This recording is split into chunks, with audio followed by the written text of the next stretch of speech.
And now, please welcome founder and CEO of Skift, Rafat Ali.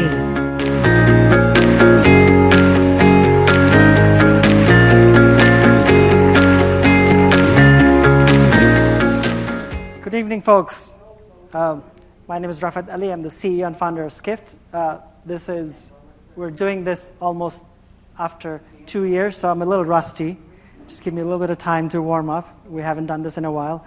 The strange feelings that all of you are having meeting each other, I'm sure is for the first time, whether to hug or not, whether to shake hands, sort of a strange time to be.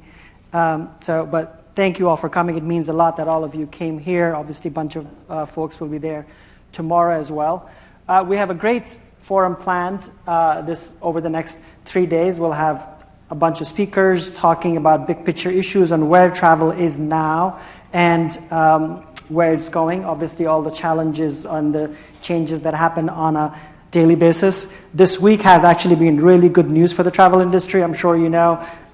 Yesterday was announced that U.S. is reopening to everywhere in the world if you have a vaccination, so it's a huge boost to the travel industry.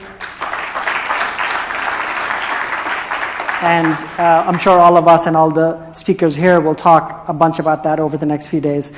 I also want to acknowledge the online crowd, people who are watching online, both on our event tech platform as well as the free live stream. So we're live streaming just this evening for free on YouTube. So for those of you who are watching, thank you for watching. I'm going to get a little bit into what we do as a company and what the rest of the evening is. But before that, I want to welcome Tyler Morse, who's the CEO of MCR Hotels, who the company owns this hotel, and I'm sure you love, if you've been here or you're here for the first time, I'm sure you're loving the hotel.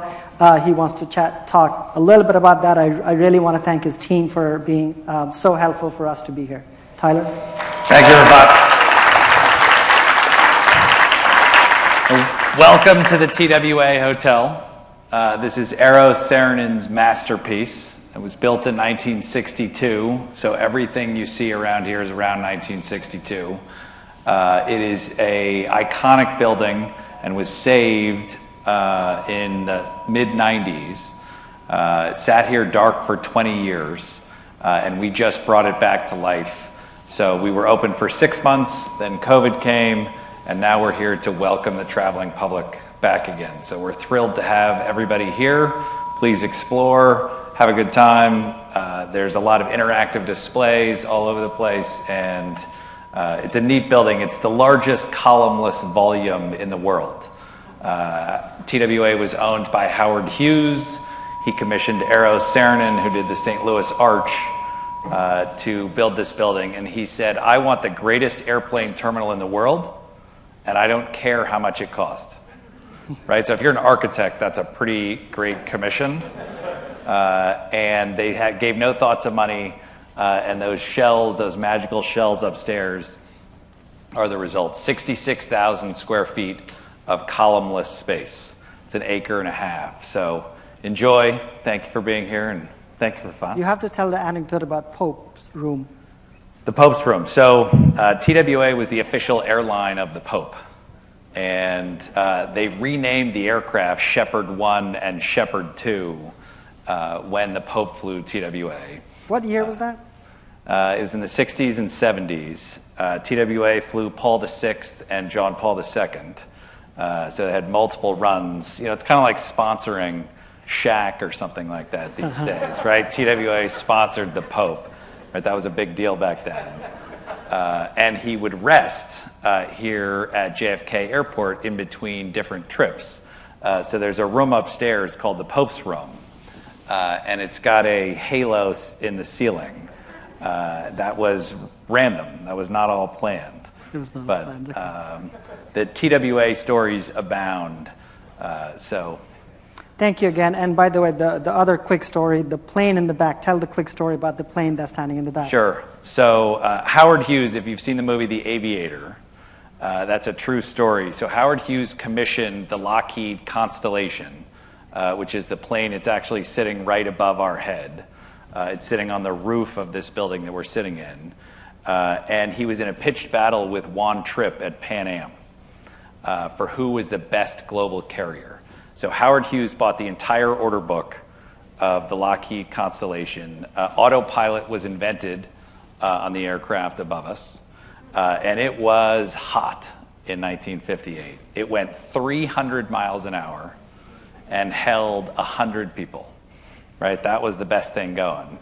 And then the Boeing 707 was introduced in 1960, which eviscerated the Lockheed Constellation. So our plane flew for TWA. It's November 8083 Hotel. How appropriate. And it flew for TWA until 63. Then it was an Alaskan bush plane for 7 years. Discovered the North Slope, Prudhoe Bay. And then it ran drugs around South America. This is a true story. Colombian cartel. Yeah. It was a the Colombian cartel in the 70s and early 80s. They loved the plane because it could fly low and slow. So if you look closely at the plane upstairs, there's a giant cargo door that was installed on the side of it, and that was so they could put a forklift of weed on the plane, and then they would airdrop the weed right out of the plane. Then it was retired. Some crackpot bought it. He was a tax cheat. He went to jail. So the plane sat in Auburn, Lewiston, Maine, for 32 years. And then you bought it? Just rotting. We bought it in Auburn, Lewiston, hired an old Navy pilot to put the thing back together. Then we had to ship it down I-95. So it's quite long, with police escorts and everything like that. We got a flat tire in Massachusetts. Jeez. And we got stuck on the Throgs Neck Bridge trying to come across to the city. But we brought Connie through Times Square 2.5 years ago, and it was this kind of magical event because Connie wanted to put on her best dress and go see the bright lights of the big city one last time before going out to JFK for the final time. All right. Well, that's a great story. Thank you, Tyler. Appreciate it. Thank you again. Okay. See, I told you there's so many stories, and Tyler, if anybody wants a private tour, they're going to call you, right? I love giving the tour. You got to book a lot of time. It's a long tour. All right. Thank you, Tyler. Okay, let's get on with it. So, just for those of you who don't know Skift, I'm sure there are a bunch of you online watching the live stream that don't know what Skift is. It just so happens that the name Skift means shift, transformation in Nordic languages. And if anything has happened over the last 18 months, this transformation is happening in the travel industry over the last 18 months. And I sincerely believe this is the most exciting time to be in travel. For all the pain all of us have gone through, for all the changes all of us have gone through, this change that has happened, this transformation that's happened in the travel industry makes it the most exciting time. And a bunch of the speakers you will hear over the next 3 days are going to talk about that. For those of you who don't know, we have grown from just one site, Skift.com, to these multiple brands that we have as part of the Skift umbrella. We're 9 years old as a company. This is the 8th Skift Global Forum. And besides Skift, we have Skift Research, which is our research arm. I'm sure you'll hear a bunch of our research over the next 2-3 days. We've also bought 3 companies in the last 3 years. Airline Weekly, which the name says what it is. Event MB, which covers the event industry, as well as our newest part of our family, which is Daily Lodging Reports. It's the one email that every hotel executive in the U.S. industry reads. Ask any hotel industry executive, they will tell you that. And they're now part of the Skift family. As part of Skift, we have these subscription services, which I'm going to talk about in a second. Skift Live is our events brand, under which obviously the Skift Global Forum is happening as well. And SkiftX is our studio that creates all this amazing work for all the partners in the travel industry. Obviously, a bunch of them you'll see on stage, as well as through this conference over the next 3 days as well. We also redesigned Skift this Friday, if you saw. So we completely, what I call, debranded Skift. So we stripped away a lot of things to make it completely clean, reader-friendly experience. So you'll see a lot of white space. It's a completely, we think, a radical, reader-friendly design. And a lot more to come. This is just Skift.com. We will phase out a lot of the other parts over the next few months as well. And These are our 4 subscription services. If you go to the homepage, you'll see the Get Access button. If for only people who are in this room as well as people who are watching online, you can get 25% off our subscriptions if you use Skift Live 2021, and hopefully we'll see some of you subscribe tonight.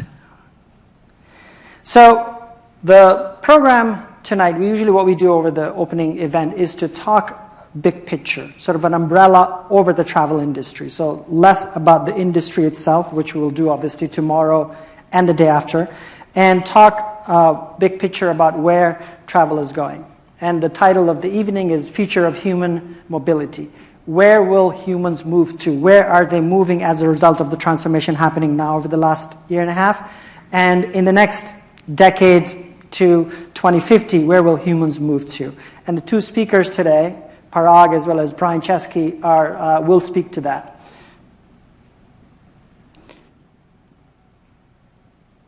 I do want to thank our sponsors. Wow, there's so many sponsors we have, which is amazing. Thank you, all of you. I'm not going to read. I'm going to read tomorrow morning all of your names, I promise, just in the interest of time. But thank you all for making, obviously, this global forum possible. Without you, obviously, there was nothing we could have done. And as I mentioned, I want to thank Tyler Morse and MCR. That's actually a real photo of me and Tyler sitting on the wing of Connie. We did this, I think, 3 months ago. And as a marketing for the forum, we went up and did a photo shoot, which is an awesome experience, by the way. The plane itself has a bar there, but you can't really go out on the plane. But just so that we could take some photos, we went out there, which was amazing. These are the speakers. Obviously, I'm sure you've seen in the app or the site as well. Most of the speakers are joining in person, which is amazing. And then, obviously, some of them who can't make it, whether it's they're out of the country. Obviously, the borders are still not yet open officially for most of the part of the world. So a bunch of you are joining online as well. So let's get into it. The first speaker will be Parag Khanna, who's the founder of Future Map, and he will join us online. Can we turn on the live feed?